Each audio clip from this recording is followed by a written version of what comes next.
서초동, 특히 이 저희 건물 있는 블럭이요, 노년층 유동인구가 굉장히 많아요. 특히 여러분들은 명함도 내밀지 못할 그 나이 많으신 분들이 굉장히 많거든요.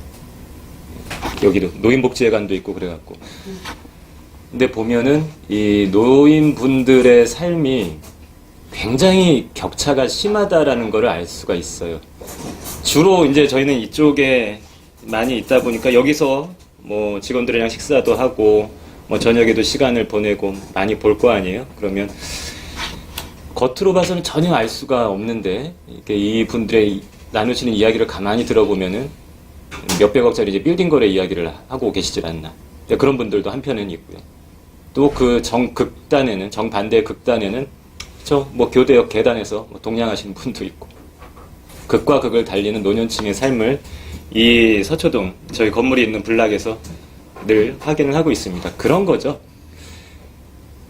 예전에는 어떻게 보면은 직장 생활 마치고 나서 그 은퇴 이후에 노년층의 삶의 그 모습들이 사실 뭐 그냥 대동소이했다라고 보여져요. 그리고 노년기의 기간도 굉장히 짧았죠. 수명이 지금보다 훨씬 짧았으니까요. 근데 이제는 양상이 달라지고 있습니다.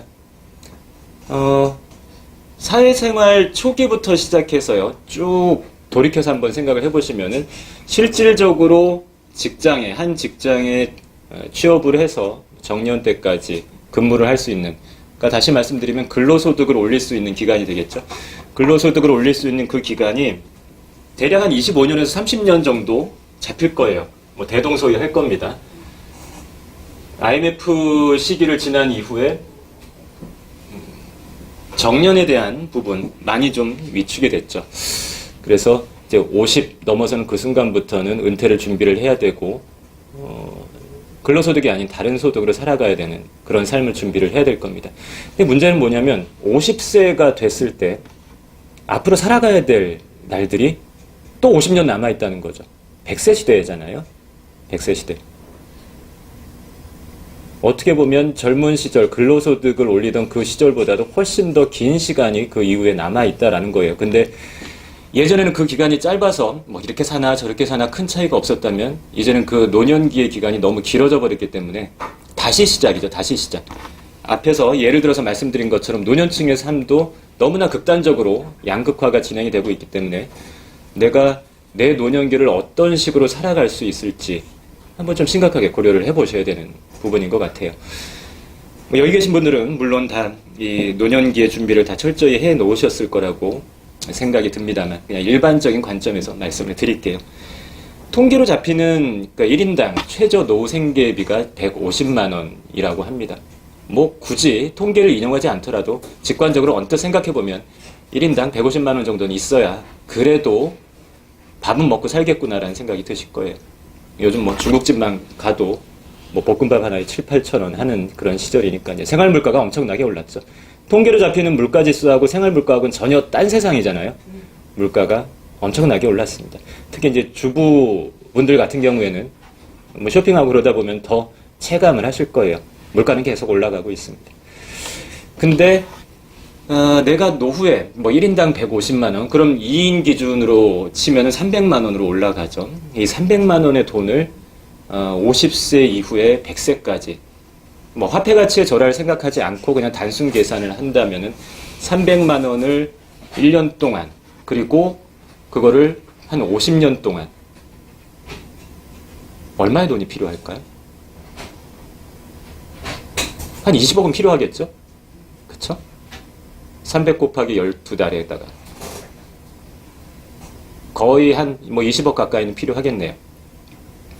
근데 이 노년층이 되었을 때, 노년기가 되었을 때 내가 쓸 수 있는 그 20억의 현금을 지금 마련을 해 놓았는가라고 생각하면서 다시 되돌아보면은 그렇지 못하신 분들이 훨씬 더 많을 거예요.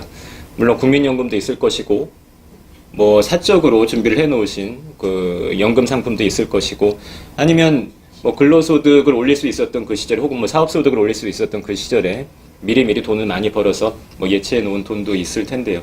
근데 문제는 이렇게 산술적으로 잡히는 뭐 15억에서 20억 내 노후를 준비하기 위해서 기본적으로 필요하다라고 생각되는 그 돈이요.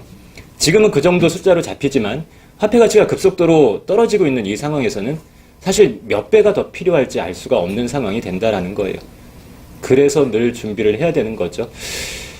그래서 지금 이 시점에 그냥 만족하면서 머물러 있다가는 조금 내가 예상치 못했던 그 위기에 봉착할 수도 있다라는 거고요.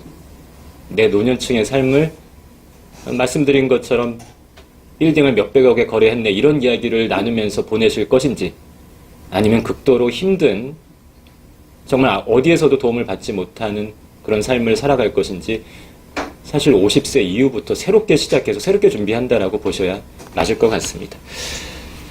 자, 그런 부분 어떻게 이제 대비를 할까? 뭐 몇 가지 방법이 있겠죠. 그냥 평생 근로소득을 올릴 수 있는 방법도 있을 겁니다. 아까도 보니까 토요일은 조금 이제 늦게 출근을 하시는 것 같은데 굉장히 연세 많으신 분이 이 건물에 청소를 하고 계세요. 뭐 그런 식으로 내가 쓰러지기 직전까지 근로소득을 올리면서 생활비를 충당하는 방법도 있겠죠. 힘겨울 겁니다. 그런 식의 방법은 하지만.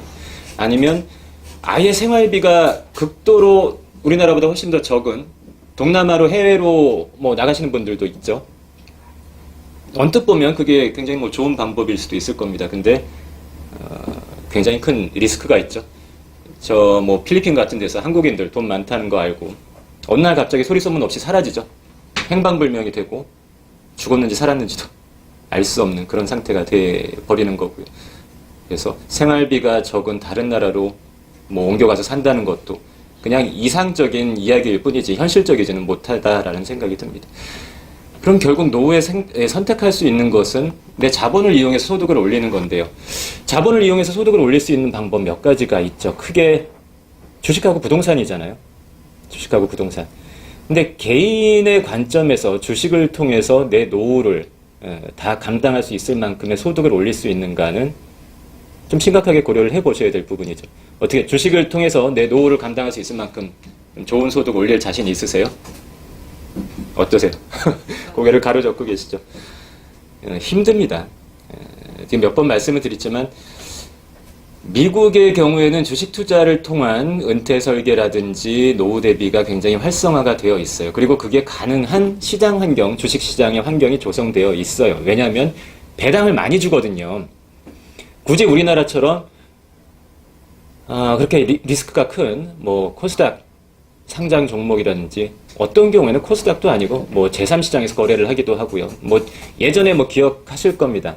아싸 이의진인지 뭔지 하는 그 양반한테 좀 제대로 당하신 분들 비상장 주식까지도 거래를 하는 거죠. 비상장 주식. 대박을 노리면서.